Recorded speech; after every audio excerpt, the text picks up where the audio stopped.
Okay, so dito naman po tayo sa compression members. We're done with tension. No, yung similarity ng compression and then yung tension member, same na yung kailangan nating isolve is yung force, no, axial force. So, for a truss, saan ba natin mostly makikita yung compression members? Okay, so first, yung mga truss, no, kung meron tension, meron din compression na member, na yun yung maging nature ng force na nire-resist ng bawat member. Pwedeng tension, compression, then yung bracing, no? So yung bracing, ganun din, may tension and then may compression. Commonly, yung pinaka-common talaga is yung column, but ang focus lang kasi natin yun is yung pure compression. In reality, yung column, meron yung flexure. Although, pwedeng limited lang, small value, pero meron talaga siyang moment na kinakarga. But, for some, no, na mga freestanding column, then, meron tayong pure. No? There's a possibility that it's a pure compression member. But for this one, para mas simplified, we will try to we will be focusing more on a member na yung loads na apply doon is purely axial, a pushing load that will try to so that it will fail, no? Kasi meron tayong iba't ibang types kung paano mag-fail yung isang column, but the very ito yung pinaka-type talaga ng failure mode ng isang compression member is yung tinatawag nating buckling. No? So, yun, magkakaroon ng curvature yung column natin if you try to push or apply a push load on that cross-section sa centroid nun. Yun yung typical na application ng load natin dun sa cross-section. And then, yan kapag in-squeeze nyo yung member na yun, so yung tendency, magkakaroon siya ng buckling na tinatawag, which is just similar to deflection, but yung deflection natin is due to lateral gravity loads. But for this one, force siya applied at both ends and then nag-cause siya ng ganito, no? If it's a vertical type of curve, no, away from its original position, then we call it as a buckling. Buckling yung failure mode ng isang compression member.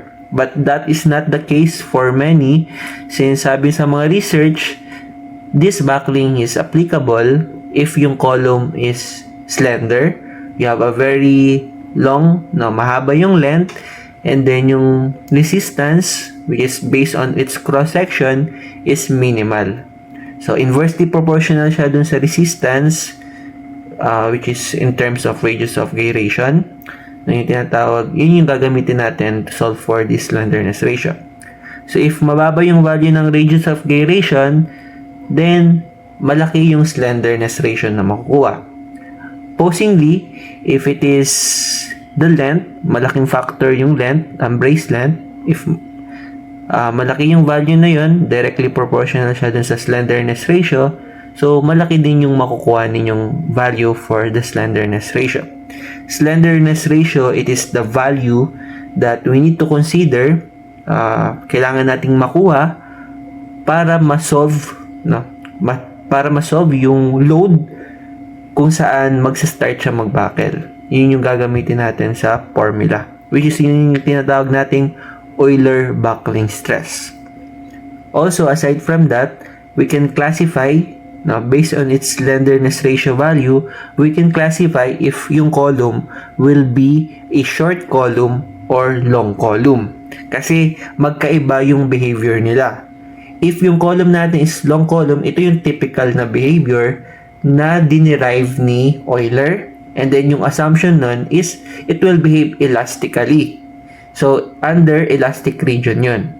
And then for the formula, we can assume that the stress is proportional to the strain, and then yung makukuha yung ratio na yun na tinatawag natin stress rise over run, yung ratio ng stress and then strain will be the modulus of elasticity na magagamit natin to solve for the PCR. Again, PCR is the load that we are going to apply sa column para mag-start siya mag-buckle. So, ang goal, dapat hindi yun ma-reach para hindi mag-buckle yung column. Ganun naman yung sinasolve natin lagi dito sa steel design. We always try to calculate for its maximum value in order not to fail. Again, highlight ko lang class, no, na yung Euler, dinerive siya assuming na elastic yung behavior and it is only applicable if very long yung column. Now, the other way around, if yung column natin will not be that critical, hindi naman siya ganong ka-slender, so the failure is not a general elastic buckling, but a buckling pero under inelastic part na siya. So, beyond the limit, beyond the yielding point. Now, for the code provisions, we are going to follow NECP 2015 Section 505. Lahat ng mga nasa 505, lahat yun ay for compressive members. So, the first part is the general provisions. The second is the definition of slenderness. And then, what are the limits that we are going to use and what is the effective length na ginagamit to solve for the Euler buckling formula and also for the slenderness ratio. And if we prove na yung elements, lahat ng elements ng cross-section natin ay wala namang slender, pag meron tayong element, kung naalala nyo pa from tension member, na meron tayong elements per cross-section. If plate, isa lang yung element. If wide flange, 5. So, if na-prove ninyo, meron tayong mga criteria na kailangan i-check, i-compare lang. Then, kung wala namang slender na element, then we can use this section 505.3 to solve for its capacity. Now, yung 505.4, this is if our compressive member is also subjected to flexure, then we have to analyze it considering the torsional and flexural effect that will cause also a buckling to our cross-section without slender elements. Now, we have a special cases for a single angle. We need to modify this the slenderness ratio na KL over R. We have some additional provision formulas to follow applicable for single angle. Built-up members has also its modification that we need to consider. If meron kayong detail about the connections, then we are going to use these built-up members. And then lastly, ito na yung kailangan mag-refer tayo if we need to check kung merong slender. So meron table yan for stiffened and unstiffened elements to check if our column section, compressive, yung section na ginagamit natin as a compression member will have a slender element. Now, for general provisions, nandito lang naman nakalagay yung reduction factor that we use for compression member. So, for compression member, LRFD, we use 0.9, ASD 1.67 to solve for its allowable. The slenderness ratio formula is KL over R, which is, as you can see, function siya ng length and then radius of gyration. So, length is, you already know this is the unbraced length. No? So, ito yung may tendency na mag-buckle. Length na may tendency mag-buckle. R is the stiffness, moment of inertia, normalized version of moment of inertia. Pag malaki yung area, malaki din yung moment of inertia and the resistance to buckling. No? Ito yung magiging resistance natin. So, if you have a very long member, then mataas din yung makukuha ang slenderness ratio. If maliit lang yung area, maliit lang din yung radius of gyration, malaki yung makukuha ang slenderness ratio. So, these are the provisions formula that we are going to use to solve for the capacity. Going further sa code, we can now see here the nominal force that we can solve. Nominal force, take note of that. Same lang din siya sa tension member na yung goal natin is yung actual force yung kailangan makuha. But now, compressive force to. Okay, so to solve for the compressive capacity, na compressive force capacity ng compression member, we just need to find out the value of FCR, the critical stress, and then same sa strema multiplied by the area gross, area ng wide flange, kung built up, lahat ng area kailangan nating i-consider yun to resist the applied load. So for the capacity, nominal, FCR AG, and to compare it with the required load, kailangan naka-ultimate or naka-allowable form by multiplying or dividing it with our resistance or factor of safeties. Now, ito na yung criteria na kailangan nating i-check for this general buckling. If no slender elements, if yung slenderness ratio ninyo ay mababa lang, mababa dun sa limiting value na merong formula which is 4.721 square root of E over Fy. Sa ibang book, ang tawag natin dyan ay CC. So, if less than KL over R, then we are going to say na yung behavior niya ay inelastic, no? And then short column. Hindi siya ka-slender na column, pero yung behavior, kailangan mo ng malaking force in order just for this cross-section to yield. No? So, nandun na siya beyond the elastic zone. So, kung ganun yung mangyayari, malaki din yung FCR niya. Pag malaki yung FCR, malaki yung carrying capacity ng column section niyo para mag-yield lang siya or mag-fail. So, kapag short column, mas maganda yun kasi malaki yung carrying capacity. But there are some, most cases na yung column natin will be slender, very long, if it is a steel section. So, ganun yung mga nangyayari. So, to solve for the FCR, this is a stress, 0.658 raised to Fy over Fe multiplied by Fy. And yung Fe natin, as you can see here, yung Euler formula lang naman yan, na inadapt ng code from textbook, no, sa strema, yun pa din yung ginagamit. But with its slight modification. No? So, yung basis ng formula na to is based dun sa yielding, no, up to its yield stress. Bawal na siya mag-exceed dun. Okay, we can also use this one, but yung conclusion to say na short column siya or long column should be the same as this CC. No, kahit anong check yung gagamitin niyo, then dapat same lang yung magiging criteria na makukuha, category ng or classification, ano man tamang term for our column. Okay, so kung nag-exceed naman siya ng CC natin which is 4.71 square root of E over Fy, or yung Fe is less than 0.44 Fy, then yung FCR will be around 88% ng Euler buckling stress. So 0.877, and yung behavior niya ay elastic. So we can say na this is for slender or long column. Then as you can see here, yung yung elastic, yung buong formula ni Euler yung gagamitin. But meron lang siyang additional reduction because of some residual stresses, especially for hot rolled beams. Okay, so this one is derived from opposing idea na yung pag pinlat natin yung slenderness ratio L over R as compared to the stresses, no? So according to Euler, kapag tumataas na yung slenderness ratio, the more na mas nagiging slender yung inyong column because of the length or reduced area naman. So nagdi-decrease na din yung carrying capacity niya. No, so onting value na lang ng force, magbabakel na. So yun yung assumption ni Euler.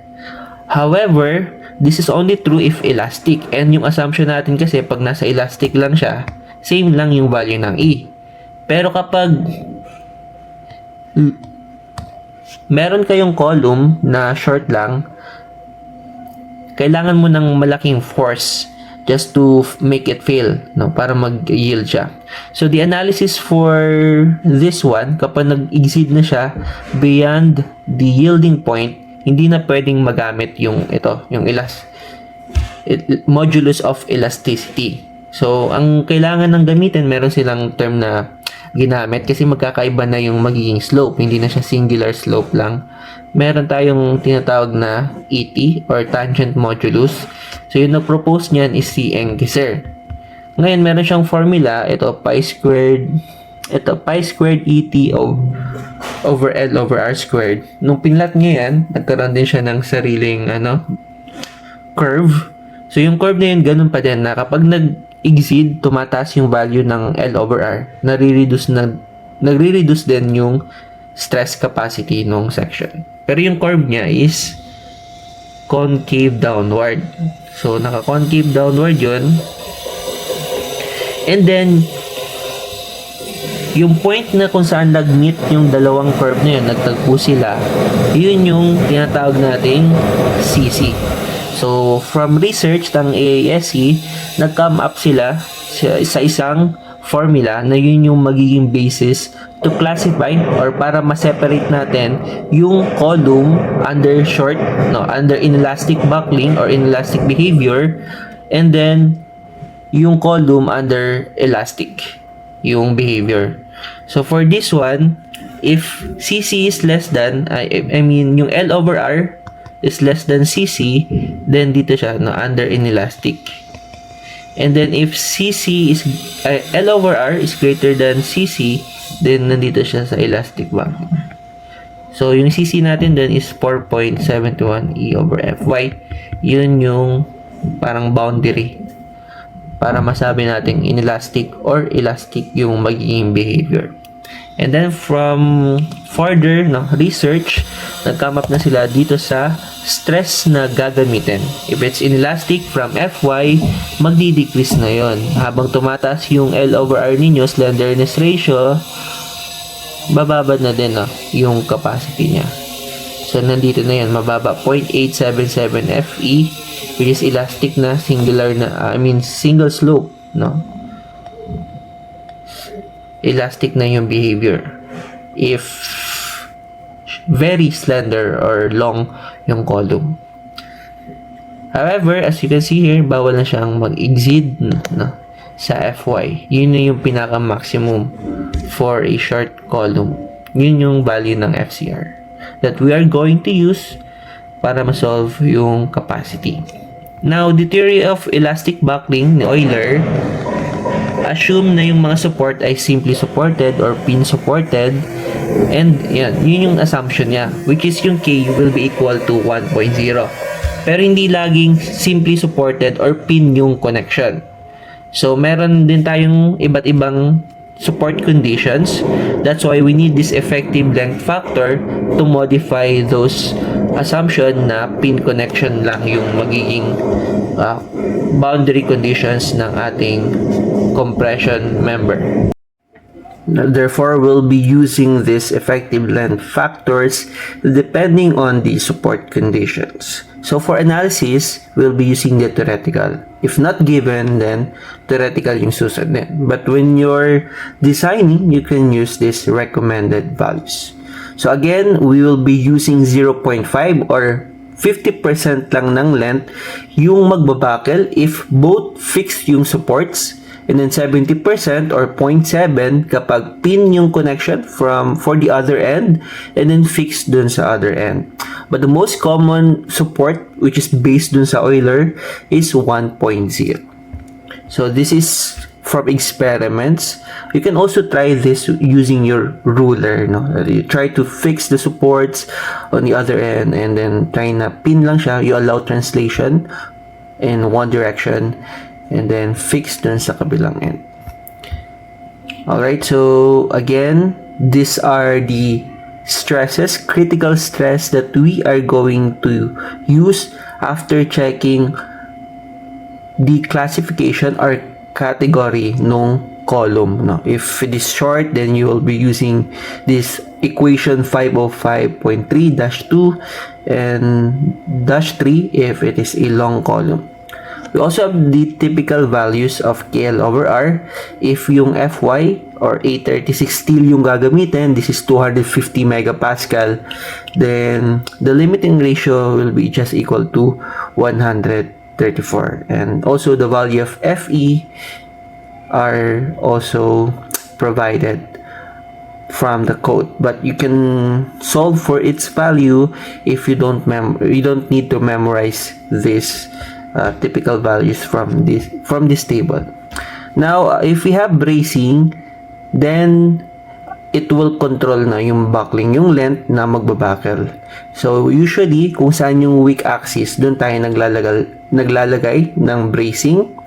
So originally, if you have an unbraced length of 26 and then you put some bracing or a beam along the length of the column, along its length, then marireduce na.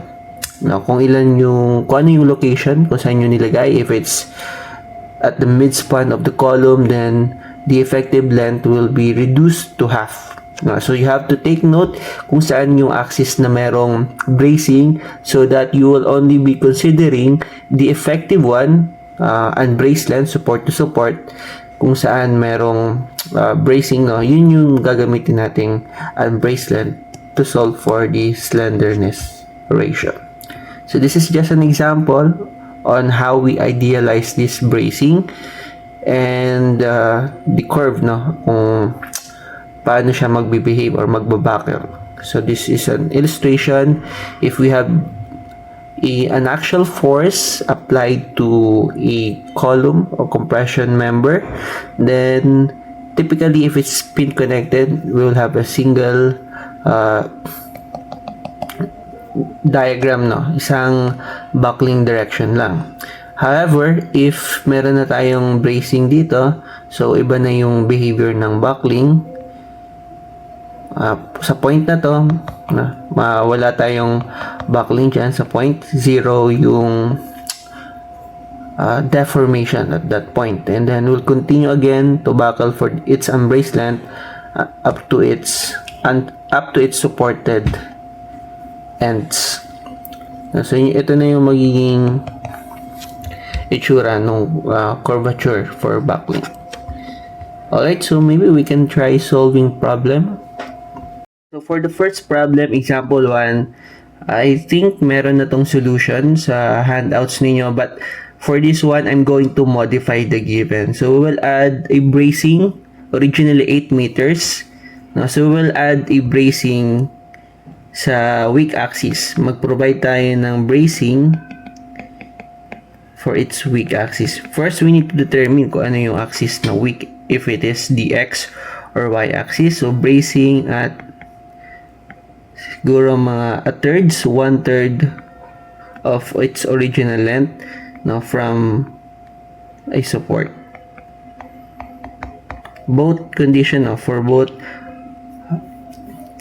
questions 1 and 2. Okay, so we need to solve the design actual load in kilonewton. And then provided na din yung value ng K. Okay, so solve natin. Ano ba yung mga given? Provided naman. Okay, so for the first problem, we need to check. We will going to assume na compact yung section kasi hindi pa natin na-tackle yung local buckling compact section, and we will only have a general or global buckling, flexural buckling. So we assume that this section is compact, and then so the first thing is to identify. We need to know kung anong type ng column, if it is short or long, by using this limiting 4.71 E over Fy. We know that for steel, 200,000 is the modulus of elasticity, and Fy is given in the problem 345 yung value niya. So solving this,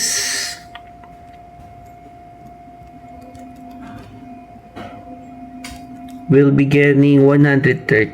This is the typical value for a 345 Fy steel.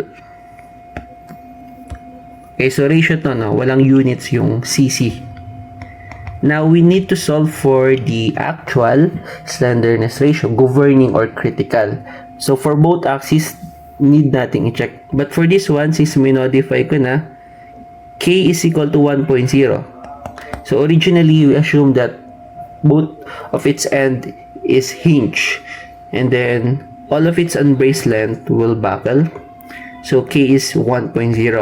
But since I've added some additional condition wherein we put bracing on its weak axis. Okay, so initially, we need to solve first kung saan yung weak axis. If hindi given yung radius of gyration, we need to solve that using the value of moment of inertia. But since for this problem, Rx and Ry are both provided, and from these values, we can determine if what axis is the weak. No. For this problem, Rx is 78.4, Ry is mas smaller yung value, 68.2. So, yung weak axis natin is yung Ry. Doon tayo maglalagay ng bracing. For x-axis, buo pa din yung length niya. No, yung unbraced length will be equal to its original length, 8 meters. While for y-axis, we have 1/3. No, maglalagay tayong 1/3. So, supposedly, we put it 1/3 from the bottom support, so which is L over 3. This one will be 8 over 3, and then the other one will be 2/3 of 8.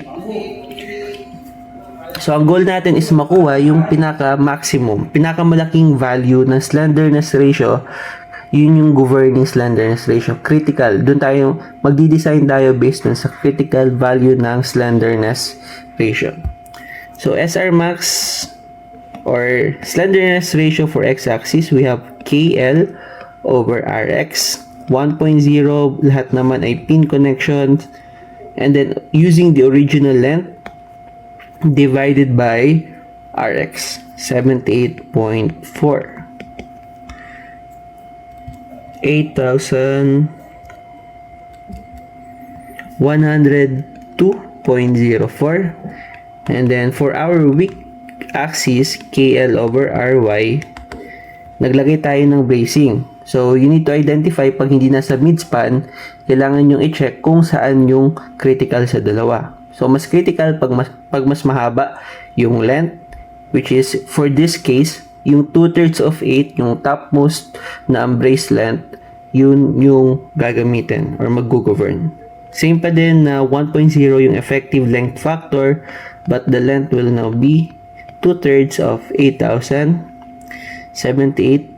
Yung Ry na radius of gyration that we are going to use is 68.2. And now, solving for this new value ng slenderness ratio, 2/3 ng 8,000, 68.2.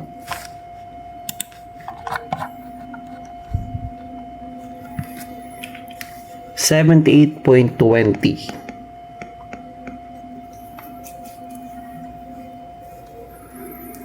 Okay, so originally dun sa example sa handouts ninyo, kung wala tayong bracing, saan yung critical?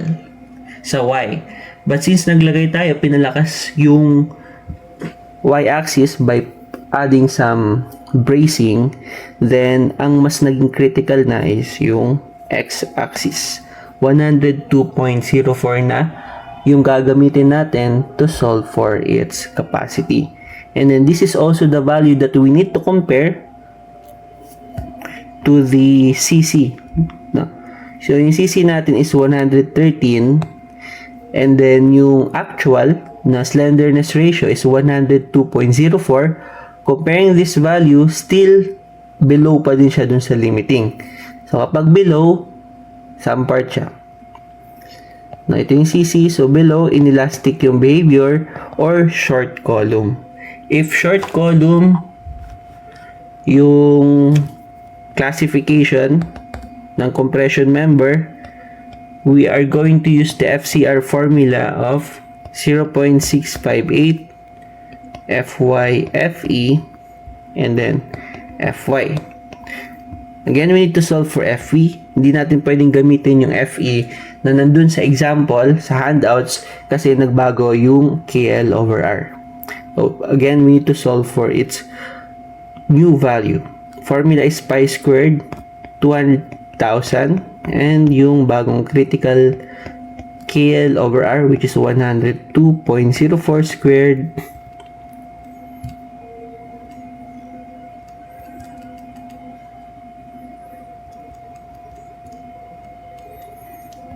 Okay, so I obtained 189.578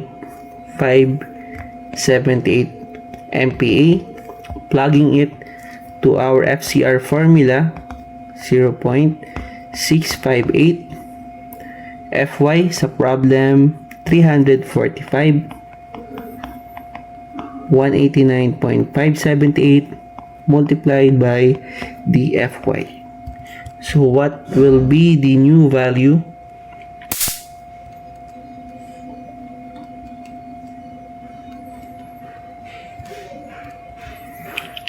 Okay, so we obtain 161.072, and this is the X stress that we are going to use to solve for the capacity.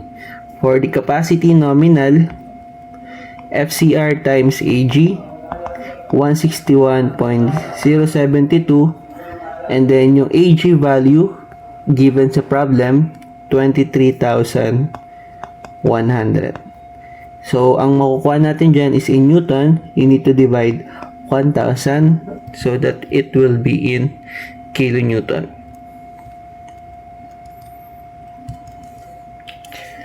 (3,720.76 kilonewton). Unlike dun sa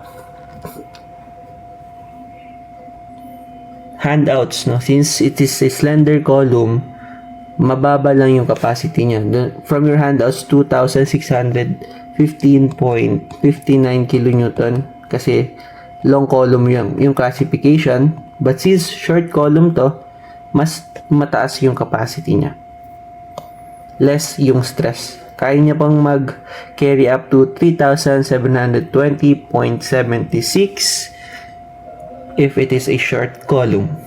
Now, for the second problem, we also going to modify if meron tayong bracing. But now, the K value is 0.65. If you're going to look at the table from your handouts, 0.65 is a recommended value wherein our support condition is fixed at one end and fixed as well on the other end. So, this is 0.65. Now, if we put a bracing a third from one of its support, then the K value will not be 0.65 na for y-axis. Because if we're going to consider this length, the brace length, the other part is fixed and the other part is in pin connection. So, if pin connected yung isang support and then yung isa ay fixed, we will be using,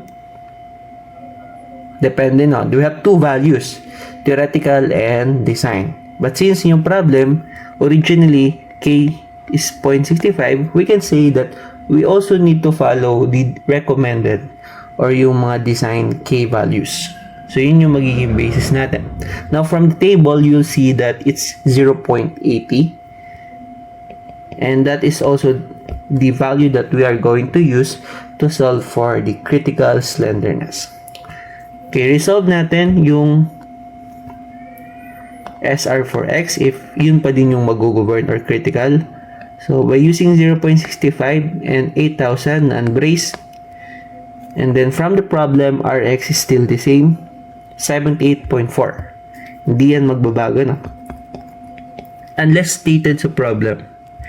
65, 8,000, and then 78.4, 66.32 na lang. Malaki yung effect nung nagre-reduce tayo or because of the support. Nababawasan yung pagiging slender ng isang section. And then while for the y-axis, we will be using 0.8 and then 2/3 ng 8,000. We divide it by the radius of gyration with the 68.2 value. And then solving for this, 0.8, 2/3 ng 8,000, 68.2. Yan, 62.56. Comparing again, yung X yung mag-govern. Yun pa din yung critical. And then, we're going to compare it with the limiting slenderness ratio value, CC. Same pa din yung value na masosolve, which is 113.403, still less than and falls under the short column classification. Again, the FCR is just the same formula, but you also need to resolve for the value of FE since nabago po yung value ng slenderness ratio. Critical, which is 66.32 now. Then pi squared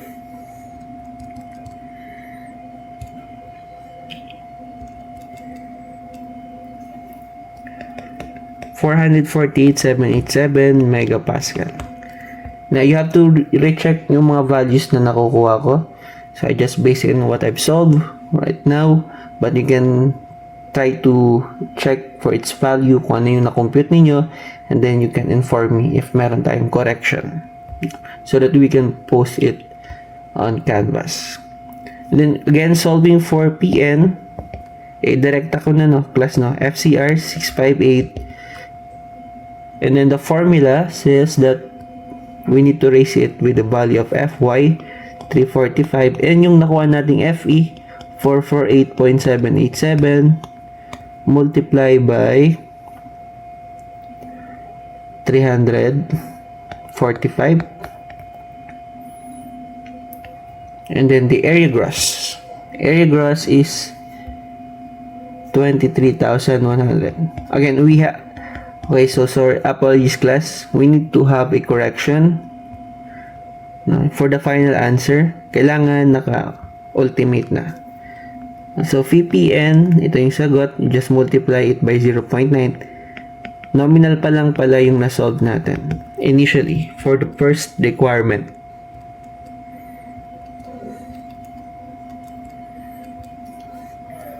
Then, so for the final answer, pa-double check na lang na kung tama. And then, if it is ASD, yung basis ng design, divide lang to ng 1.67.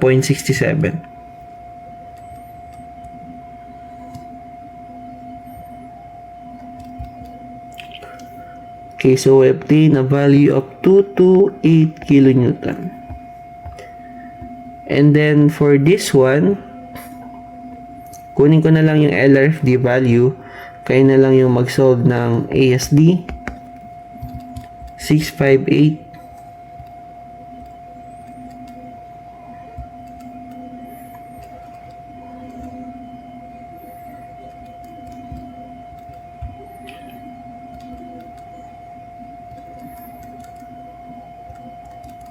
Okay, so I've obtained a value of 576. Okay, so as you can see class, since yung slenderness ratio ay hindi naging critical, maliit lang yung value ng slenderness ratio, tumataas din yung capacity. This is true dun sa chart na nakita ninyo wherein if mababa lang yung value ng slenderness ratio, then yung capacity niya will be higher. So inversely proportional. So ito yung sagot, then you can solve for the ASD requirement.